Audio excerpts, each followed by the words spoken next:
केसरिया बालम आओ हमारे देश। गुरुजी, बेचारे की ऐसी हालत बहुत देर से हो रही है। इस बेहोशी की हालत में इसके मस्तिष्क में वो हालात चल रहे होंगे जब इसके ऊपर हमला करने वाले का इसने सामना किया होगा। अगर इसे होश आ जाए तो पता चलेगा कि इसके साथ क्या हुआ था।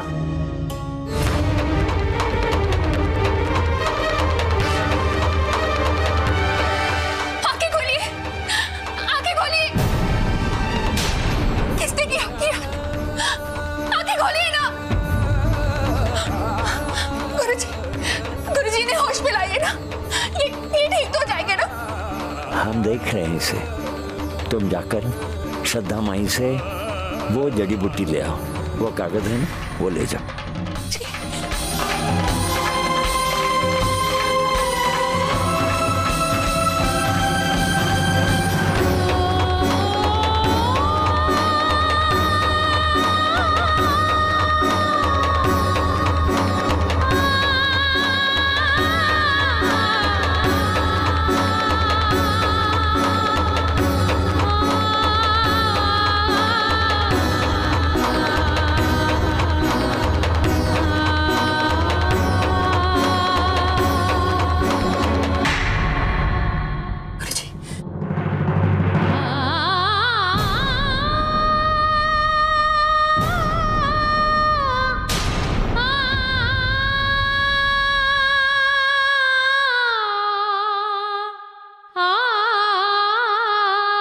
ठीक हो जाएगा ये। कल तक इसे होश आ जाना चाहिए। कान्हा से प्रार्थना करूंगी कि इन्हें जल्दी होश आए।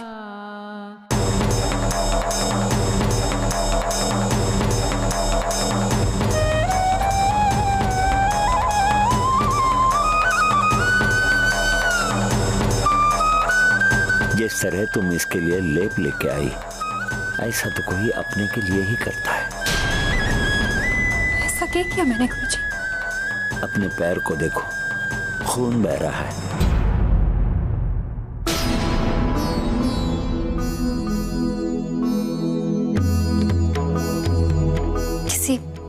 किसी दुखियारे की सेवा तो अपनों से बढ़कर करनी चाहिए ना। तुम ठीक कह रही हो। इस मठ में रहने वालों की यही भावना होनी चाहिए। पहले तुम जाकर अपने पैर को दवाई लगा लो, जाओ।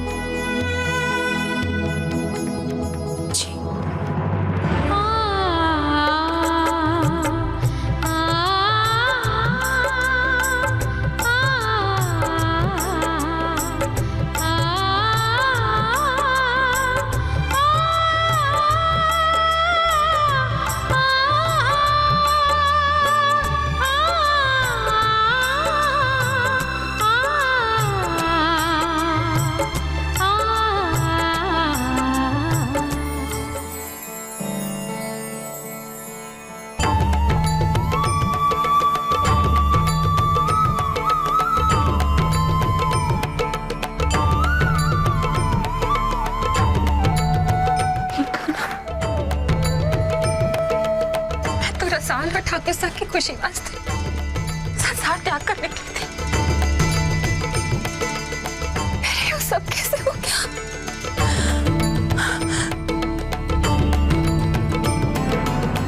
आप घर जाते ही उस फाइल को जरूर पढ़ना ठाकुर साहब। आपको भी मालूम हो जाएगा कि आपके पिता के मौत के पीछे दीप सिंह को हाथ है। हमारे वास्ते ना सही, अपने स्वर्गवासी पिता के वास्ते वो फाइल जरूर देखता ठाकुर साहब। आखिरी बार मैंने ठाकुर साहब से वो फाइल देखने को कहा था। तो ऐसा तो नहीं कि ठाकुर साहब ने वो फाइल देखी हो और उनकी और दीप सिंह की कोई बात हुई हो और दीप सिंह ने ठाकुर साहब को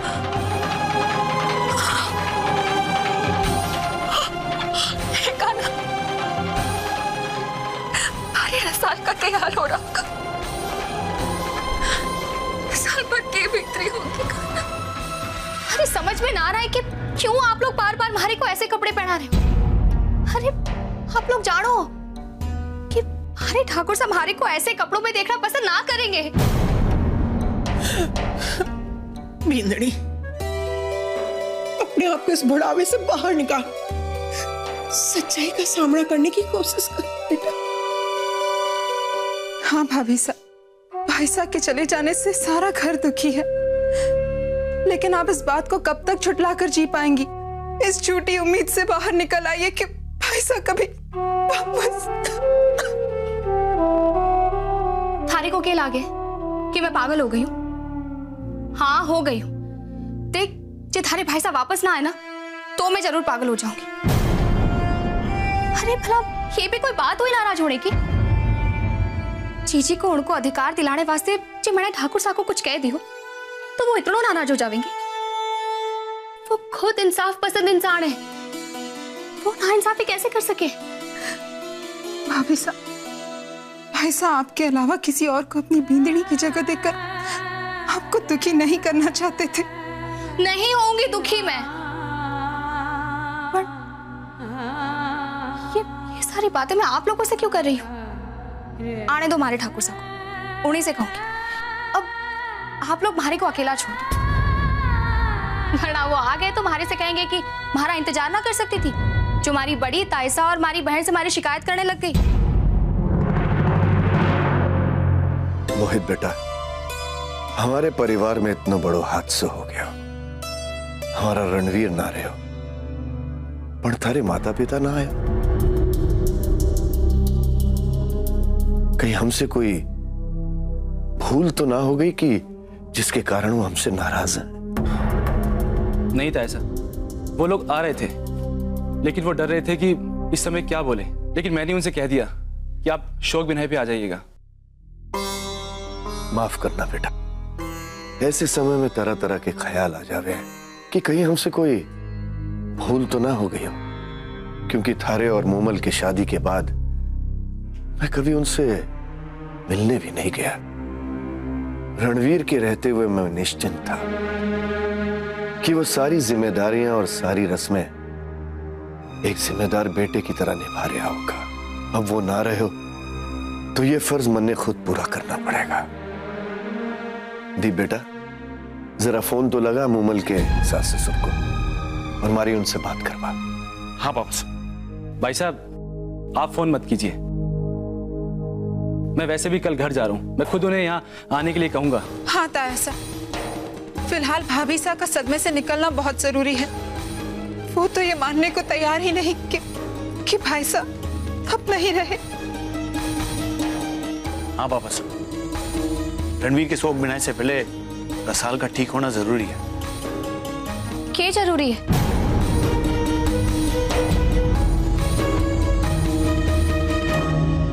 और ये किसकी शोक बिनाई की बातें कर रहे हैं आप लोग? ऐसा ये लोग तो नादानी कर सके, पर आप तो बड़े हो ना इस घर के।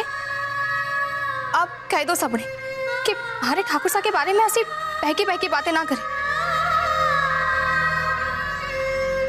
कुछ ना हुआ उन्हें, वो आवेंगे, जरूर आवेंगे। ताया साहब, आपके भतीजे सिर्फ हमारे से नाराज है और जब वो आवेंगे तो मैं उनसे मांग लूंगी माफी।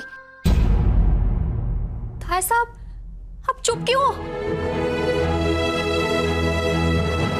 आप सब लोग हमारी बात तो ना मानो ना, पर ताया साहब को हुक्म तो आप लोगों को मानना ही होगा।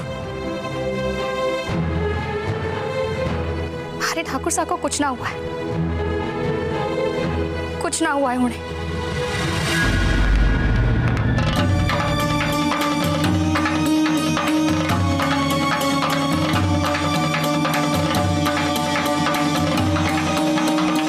दीप, ढूंढ ला उस डकैत को जिसने हमारे रणवीर की जान ली है।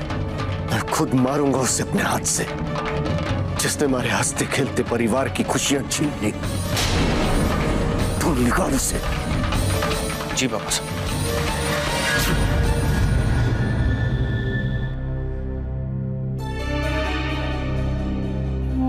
अरे क्या बात है भांजे, तू तो बोतल से शुरू हो गयो? अब थारी परेशानी की है? रणवीर और कौन? के? रणवीर वापस लौट आए हो के? वापस आने हुक्म दिया कि मैं रणवीर के हत्यारों को ढूंढ निकालूं।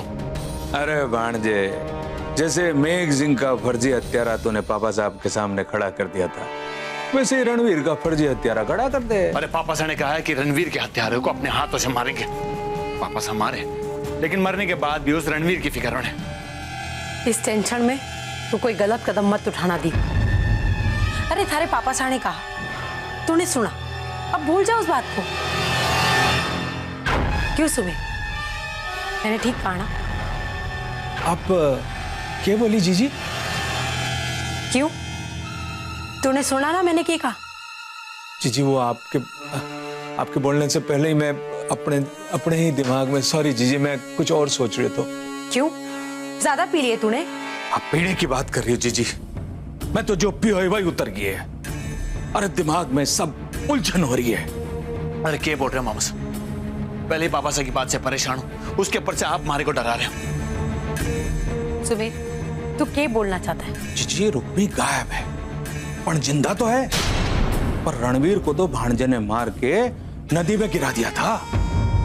अब उसकी लाश भी नहीं मिली है जीजी। अरे पुलिस वालों को कोर्ट तो मिला था, लाश नदी के मगरमच्छ ने खा लिया होगा। हमारे को लगे दीप सही कह रहा है। जीजी रुक्मी मिले ना मिले, पर रणवीर ना है, इस बात को पक्को पता लगाना पड़ेगा, नहीं तो कभी भी आके सामने खड़े हो जाएगा। अरे क्या बोले जा रहा है तू? जीजी वह नदी 3 गांव से निकले है।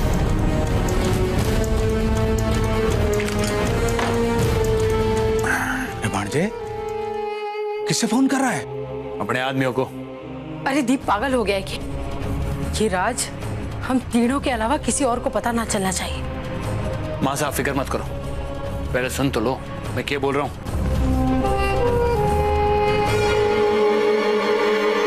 अरे राज, कटे है तू? अच्छा हमारी बात सुन, नदी के किनारे जो 3 गांव पड़े हैं, वट्टे जाके पता लगा कि हमारा भाई वट्टे तो नहीं है।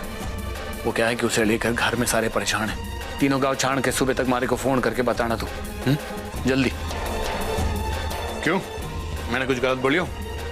ना ना भांजे, एकदम 16 आने सही बात की है तने। ला अभी आप बोतल मने दे, एक चैन की घूंट में भी लगा लो।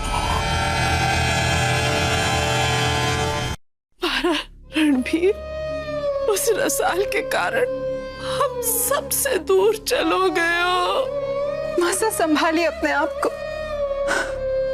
भाईसा और भाभीसा के बीच जो कहा सुनी हुई, उसका ये तो नतीजा नहीं निकाल सकते ना कि भाभीसा ही जिम्मेदार है कि इस पति पत्नी के बीच कहा सुनी नहीं होती। इसका मतलब ये तो नहीं कि उनके बीच प्यार ना हो।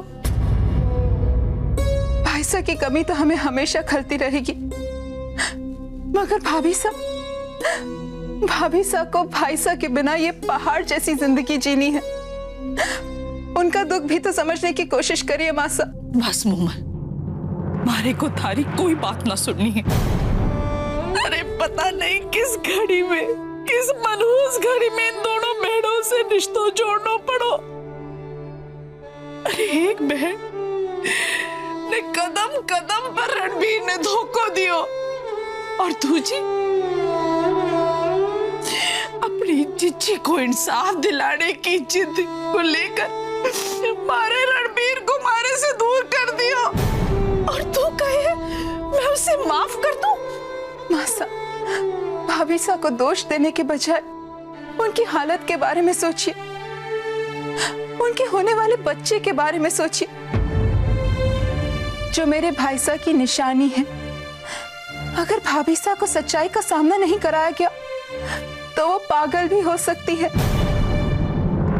और ऐसे में आपका पोता मासा उसके लिए भी ठीक नहीं होगा। और मासा, आप ये क्यों भूल रही हैं कि कहीं भाईसा ही आपके पोते के रूप में हमारे पास वापस आ रहे हैं? क्या आप भाईसा से भी नफरत करेंगी मासा? भाभीसा को माफ कर दो मासा, वो सच्चाई नहीं समझ पा रही हैं। लेकिन आप तो समझने की कोशिश कीजिए, आपके सहयोग के बिना वो अकेली पड़ जाएंगी मासा। नहीं छोरी, मैं रसाल ने कभी माफ ना करूंगी।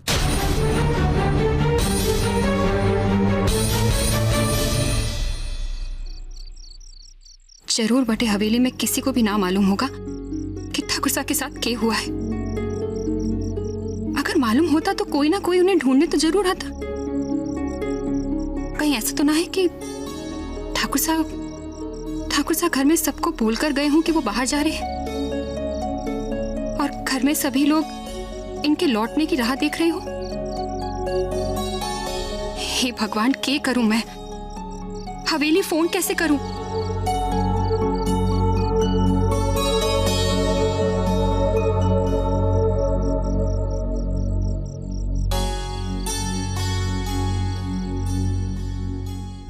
जब से तुमने उस घायल को देखा है तब से मैं तुम्हें कुछ ज्यादा ही परेशान होता देख रहा हूं। परेशानी की तो बात ही है ना गुरुजी। जिस तरह वो घायल हुए, ऐसा लागे है किसी ने उनकी जान लेने की कोशिश में उन्हें मारकर नदी में फेंका है। न जाने उनके परिवार वालों पर क्या बीत रही होगी। बस यही सब बातें सोचकर परेशानी हो रही है। अच्छा लगा तुम्हें किसी पराये के लिए परेशान होते देखकर। हमारे मठ में रहकर सेवा की यही भावना होनी चाहिए। हमें भी ऐसा ही लगा जो तुमने कहा। किसी ने इसकी जान लेने की ठान कर हमला किया है, इसलिए इसे होश आने तक हम किसी को खबर नहीं कर रहे हैं, यहां तक कि यहां के पुलिस को भी नहीं। एक बार उसे होश आ जाए तो वो खुद फैसला लेगा कि उसे पुलिस के पास जाना है या अपने घर वालों के पास। उसे होश आए बगैर कोई भी कदम उठाना उसके हित में ना होगा। उसे होश जरूर आएगा, तुम कोई फिक्र मत करो। बस उसकी सेवा करते रहो, यही तुम्हारा कर्तव्य है। आपकी बातें सुनकर भारे को भी थोड़ी राहत मिली है। जो आप कह रहे हैं शायद वही सही है उस आदमी वास्ते। भज गोविंदम, भज गोविंदम।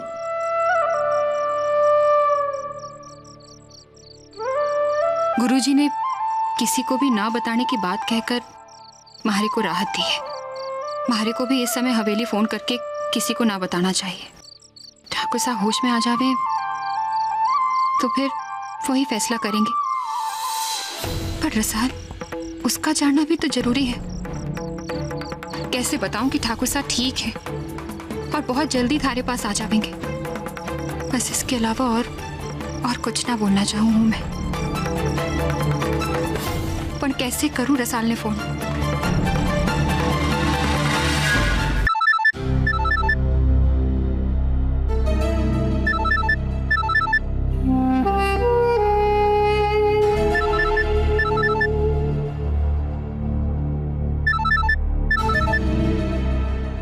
ये तो हमारा भाणजा को फोन है। साइलेंट पे करके सोना चाहिए था ना यार। खुद तो देखो घोड़े बेच के सो रहा है, हमारे को डिस्टर्ब करे।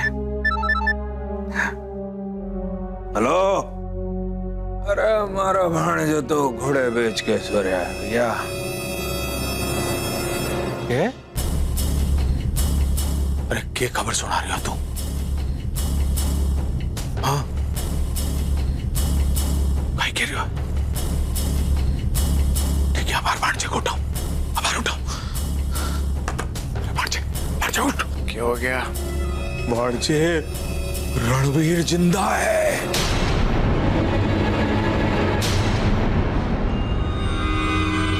सुबह सुबह की बात करूं मौसम? क्या मैं अभी भी सपने में हूं क्या? अरे जिस आदमी को तेने भेजा था ना रणवीर का पता लगाने, अरे उस आदमी ने बताया फोन करके कि 2 दिन पहले किसी लकड़हारे ने एक जख्मी आदमी को नदी में से निकाल कर ले गया है।